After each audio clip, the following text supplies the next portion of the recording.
Hello అండి, welcome to సత్యస్ వాళ్ళు. ఈరోజు మీకు ఒక యూస్ఫుల్ టిప్ చెప్తానండి.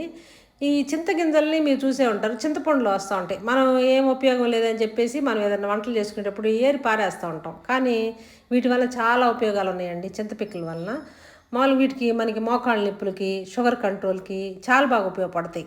వీటిని మనం లో ఫ్లేమ్లో పెట్టి వేయించుకోవాలి. వేయించుకున్న తర్వాత అవి క్రాక్ లాగా వస్తాయి. అవి వచ్చిన తర్వాత ఆరబెట్టేసి చక్కగా మనం మిక్సీ జార్లో వేసేసుకొని కచ్చా పచ్చాగా మనం మిక్సీ పట్టేసుకోవాలి. మొత్తం ఫుల్గా పొడి అవసరం లేదండి, కచ్చా పచ్చాగా చేసేసుకొని దానిలో వాటర్ పోసుకోవాలి. ఒక పావు లీటర్ నుంచి అర లీటర్ దాకా వాటర్ పోసేసుకొని కొంచెం మరగనివ్వాలి. మరగనిచ్చిన తర్వాత కనుక ఈ మనం ఉదయం పూట భోజనం చేసిన తర్వాత, ఈవినింగ్ భోజనం చేసిన తర్వాత కనుక మనం రోజు 2 కప్పులు కనుక తీసుకున్నామంటే మనకి షుగర్ కూడా కంట్రోల్లోకి వచ్చిందండి. అంతేకాకుండా ఇప్పుడు మోకాళ్ళ నొప్పులు ఉన్న వాళ్ళు ఉంటారు, వాళ్ళకు కూడా చాలా బాగా ఉపయోగపడుద్ది. ట్రై చేయండి.